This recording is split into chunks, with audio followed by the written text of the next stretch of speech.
Hi everyone, good morning. It's Friday, which means it's time for Finance Friday. For those of you who are tuning in for the first time, we had so many new members join the group over the past week, so we're very excited to have you here.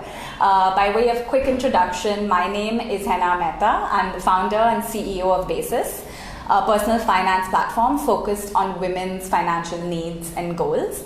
As part of Basis, my colleague Deepika and I have been running this community, and we've been so thrilled to see it grow so beautifully and magically and have you all on the group.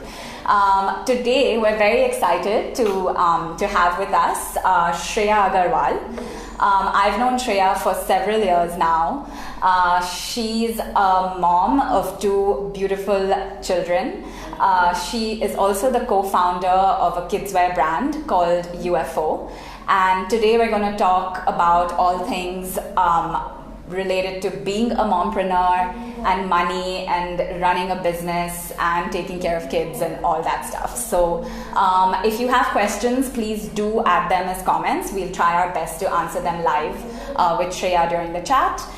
Worst case, Shriya will be available after the chat too to answer any of your questions. Great, so let's get started. Shriya, I would love for you we know a little bit about you, but it would be great for you to just tell us your story, a little bit of a background and an introduction. Yeah, well, hi everyone. So I'm a regular girl, just like y'all, moved in from Bombay 10 years back, did an engineering and MBA, and then worked in a garment organization as the sampling head for a while.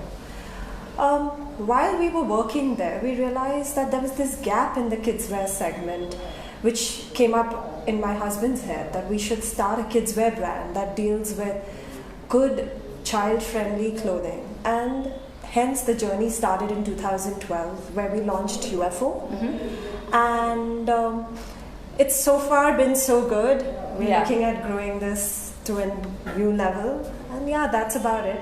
At UFO, I look after the creatives of it. Mm-hmm. I'm the creative director at UFO. Awesome. Just in terms of, please do check out UFO. I'm not a mom, but I have bought a lot of the products there for my niece and nephew who've absolutely loved it. So check out their products. You're on Amazon, Myntra, Instagram, of course, if you want to check it out. Great. So let's jump into the whole, the mompreneur thing. Like I know this word is becoming, very popular which is great, right? Because usually after motherhood, etc., it's like, okay, how do you kind of start and run a business while still, taking care of your responsibilities as a mom? So what does that word mean to you? Like, what is a mompreneur? So I think we're in the age of jargons. So mompreneur is another jargon there. Yeah. So, but it means so much more than just a mother who is working. It's putting in 36 hours of work in a 24-hour day.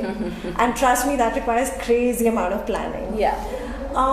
It is about being able to be a responsible employee at work, but at the same time coming back home to being a mother to your kids, to being a wife to your husband, to being a daughter-in-law to your in-laws, and to a daughter to your parents. And trust me, doing it without prejudices of any sort. Yeah. And that is tough. Yeah. I think also a very important part of being a mompreneur is the ability to connect and disconnect. When you're at work, you have to be connected at work. Yeah. And then back disconnect when you're right. And the same thing at home. Right. So it works. So that's like what a mompreneur is. Yeah. And it does require a whole lot of planning, a whole lot of scheduling, which is the essence of it. Yeah. And I think that comes to women a little more naturally, I would say, than with men, just in having these to-do lists and plans and coordinating things. I mean, Shriya was just 2 minutes before this chat, she was coordinating who's going to pick up her younger son from school. And I think only moms have that crazy ability to multitask. But I'm sure it comes with its set of challenges. So can you talk a little bit about that? Yeah, I mean, any role that you would play in life has its own challenges. I can talk about my experience of being a mompreneur. I think the biggest challenge that you face, there are many. Yeah. To top it is managing your guilt. Yeah. I mean, the guilt of not being able to do enough at work, the guilt of not being able to do enough as a mum, the guilt is never ending actually. Yeah. So I guess that requires a lot of talking, a lot of, but yeah, I mean, that's one thing. The second thing is to kind of prioritize. There will be a situation where you'll have like 2-3 priority things that come up, and then to kind of pick and decide that, okay, this is what I need to attend to first. Yeah.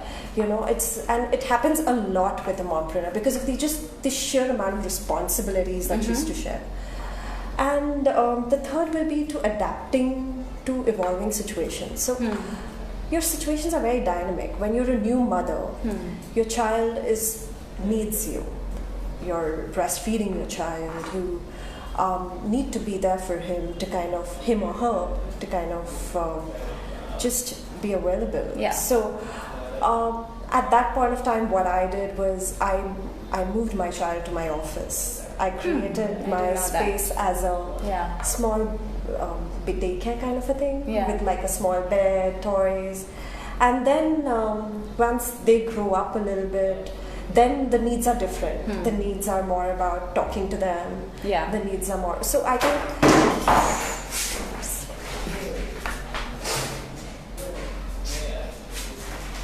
Good. Okay. Sorry, we just had a small technical glitch. So yeah, you're saying just. So yeah, I mean, just flexible. different situations and adapting to those different situations is kind of really, really important. And this is in your personal front. The same works at work. So at work, there'll be a day when you really have to be in till 12, 1. Yeah. And late at nights. Yeah. And then there'll be a day where you can actually go home early and have the me time, which mompreneurs really, really cherish. Yeah. Yeah, we didn't talk about that. We said business and motherhood, but then where's the time for you as an individual? Yeah. So those are a few challenges. One very important challenge is, as mompreneurs, we also are aware of our financials. Yeah. And it is very important for mompreneurs to handle their financials really well. Because while they are going to be managing so many things at a time, it is important to get the right kind of help and the right kind of management structure to make it independent of you, but yet dependent. Okay. So that call, which is based on your financials of your personal financials to get help at home maybe, and office financials to get help at work, that call and that observation which the mom has to make is very key. Because you can't be everywhere. You have to organize this better, plan it better. Yeah. No, for sure. I think there's so many things we may tend to take for granted, which you can't anymore. I think you guys are doing a fab job on educating moms about it. Thank you. Personally, I was like very unaware, but the fact that you guys have been doing these every Friday, I've become more aware about things like these, and more aware about how to handle my personal finances to grow them to a new level, which is kind of important. Yeah, no, absolutely, and that's why we started Basis for women who have some source of income, whether it's from your own business, whether it's a salary, whether, and what do you need to do to manage it, because we're all not going to be working forever and things like that. And so for those of you who are watching who haven't actually checked out our app or some of our content, do go to getbasis.co, that's our website, and check out our app. We're on the Play Store. We have a fun set of learning modules to kind of get you a little bit initiated if investing is new to you. And as always, Deepika or I are available for questions too. Great, so we talked about the challenges. What are the things that you've loved about kind of this phase of your life, being a mother and an entrepreneur? Well, I mean, everybody has their own reasons of becoming a mompreneur. Some do it for financial benefits, some do it for the passion of working. Some do it, whatever be the reason. So for me, the whole motto of being a mompreneur was the passion to create something. The passion to be actively involved in the vision of UFO is to be a brand which does everything to do with kids, and eventually becomes a globally recognized brand. So, that passion drove us to this. Yeah. And of course, my husband is the one who kind of conceptualized this and drove it further. So the rewarding part of it is when you get appreciated by your work, by people around you. Yeah, your customers. Yeah. And of course, the fact that, you're like a shining example to a lot of women. Like, I think Indra Nui, for example, such an amazing woman, has been an example to me. Yeah. I mean, if you read a little bit more about how she manages her kids with work, it's amazing, it's brilliant. Yeah. So I think that example setting is really nice, it's rewarding, you feel good. Yeah. And then I feel like when you look at yourself in the mirror at the end of the day and you feel happy about doing what you are, that is the most rewarding part. Yeah, I can completely imagine. I mean, I like that, the earlier stereotypes of like, okay, once you have kids, either you need to take this really, really long break, or just not be able to give as much time or energy to work. I think all that is changing. In fact, there's this image that's going viral on the internet of this pregnant CEO. Her name is Audrey. She started this company called The Wing in New York, which is a co-working space for women. Wow. Right? And they're literally, it's like, okay, it's not one or the other, right? Like, I personally struggle with, as you know, we've talked about this separately. I'm like, okay, if and when I decide to have a child, how do I do justice to my company and my kid, and then just not be super overwhelmed? But I think all that, like, I think the stigmas or those kinds of things are changing, and it's so important even when you're thinking about financial independence, right? Like, yes, work does give you that purpose, and that it is a way to kind of direct your passion to something, but it's also a source of income, which in itself is so kind of liberating, and gives you that sense of independence. I think that's the kick that you get. The income is the kick that you get to drive yourself further and further and further. Yeah. And I think if you manage that income bit really well, which I think in today's day and age, there are so many things happening. There are so many ways of actually multiplying it. Yeah. I think if you can do that really well, you don't realize the kind of benefits it multipliers that it gives to you. Yeah. No, absolutely, and that's what we talk about at Basis too all the time. I know there was some again moms on the group who were curious about what they can start doing. I think some of them had taken a break, etc. So what, I guess, quick piece of advice would you have for them? So there are two things. One is if you're looking at working from home, and the other is if you're actually looking at joining an organization. I think key to both of them is to realize what is your skill set. Okay, if you're unable to identify what is your skill set per se, it is maybe a good idea to go check online as to what are the things that are currently trending in terms of job opportunities, in terms of requirement of just staff.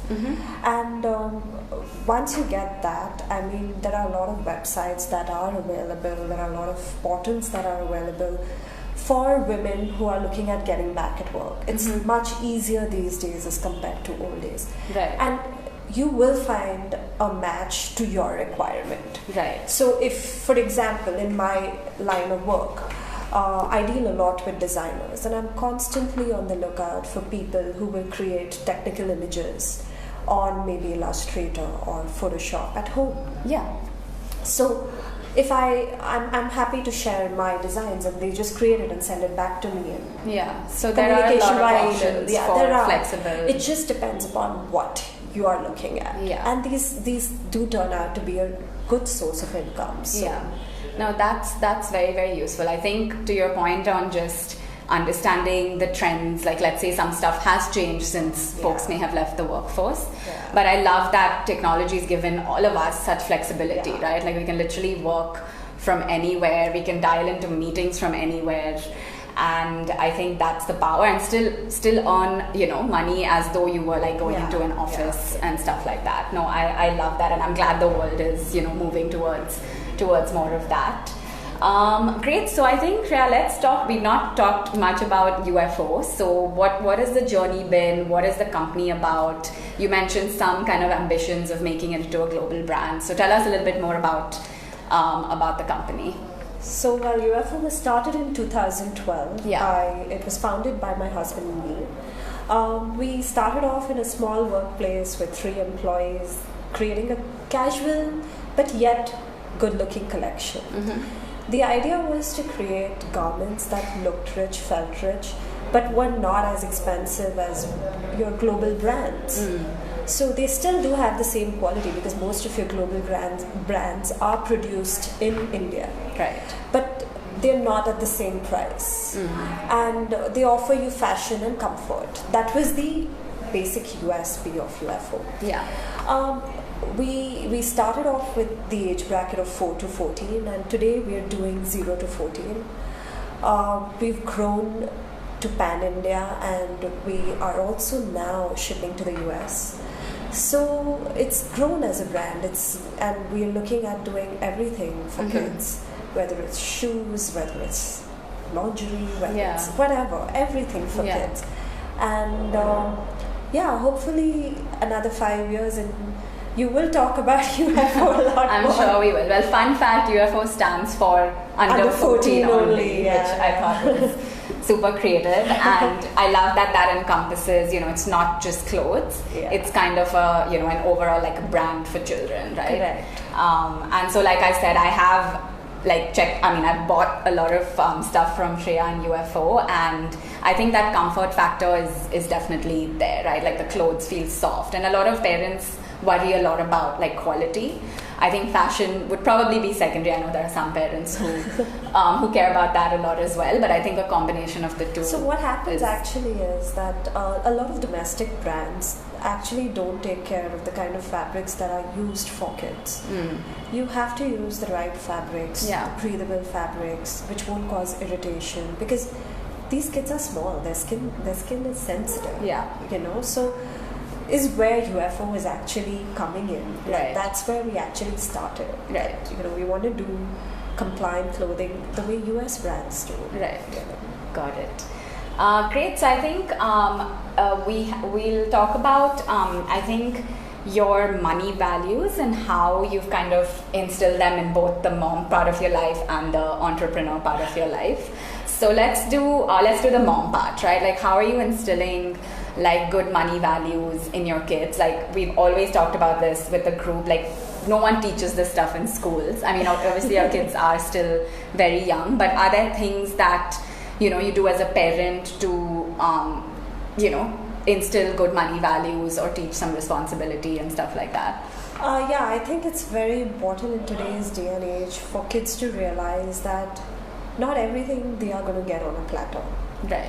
I think the whole term millennials and being righteous, I think will take a whole new level in their generation. Yeah, it's Gen Z or whatever generation the next one is. So I just feel like it's kind of important that the kids understand they got to work to get what they want, and that is something that I do. If you want like a new toy or if you want like a new thing, you have to work towards it. You have to and you're leading by example, which is great. And I think it is also very important to kind of explain your decisions to the kids. We consider them as, what is he going to understand? But the truth is that they understand a lot more than you think. Yeah. So it is very important that if you're making a decision of putting them in this school vis-a-vis this school, or pulling them out of this class and putting them in this for a financial reason or whatever be the reason, it's kind of important to make your kids aware that why we're doing this, because I feel maybe it is more worth it, or maybe it is better value for money. Because they do relate to it. And I think it is also very big. Fortunately, we do have the resources to pamper our kids, but it is important that they see the other side of life, the life where kids, there are so many kids who do not have the basic necessities, and it's important that they see that. So, while, just for an example, when we are on the road in the car, we see a poor child, I'll explain to my son, do you see he does not have food to eat. Let's go get him some food. Or, he does not have so many toys like you do. See the kind of clothes he's wearing. He does not demand a white t-shirt or a red t-shirt. He wears what he gets. Mm-hmm. So I think showing them the other side of life is also very important, just to keep them grounded and develop that EQ. Yeah. Towards other people. Right. So those are the few ways that they're still very young, so burden them with a lot of stuff. Yeah. I guess same question for as part of running UFO, right? Like, are there certain things you do just conscious of money management, financial planning, stuff like that has for the business? Yeah. So I think when you're going to talk about as being an entrepreneur, okay, it's very important to kind of gauge where your resources are being spent. You have to spend them wisely. Yeah. And being a mompreneur, I think, requires your resources to be spent in a certain manner. Like maybe you want a certain part of your business to be independent of you, but yet dependent on you. So, getting the right people, getting the right takes a priority over a lot of other things. So I think managing your finances there, and then in addition to that, also at any point of time, you want to give value to your customers. So it's about cutting your costs. It's about the money that you make in, how are you going to reinvest that back, or are you going to take that back and put it off for your me time and then reinvest it there. So I think those kind of financial decisions at work are also very important. Right. Makes sense. Okay, great. So we are over our time limit. I think we'll try to wrap it up. Like we said, if you do have questions, Shriya's on the group. She's a member of our community. She'll be happy to answer them offline. Feel free to even DM her if you have questions. Thanks Shriya for coming out and speaking to us. I think every time we hear these stories, it's super encouraging and inspiring. This whole thing of like having it all has so much focus in the media, etc. recently. But after hearing stories like this, like there is a way to kind of prioritize things in life, have a source of income, a passion project, still have time to spend with family and kids, and even so I'm sure a lot of you have benefited from this. So thank you, Shriya, and thank you all for tuning in. Please do keep your questions coming, and have a great weekend. Great. Are we done?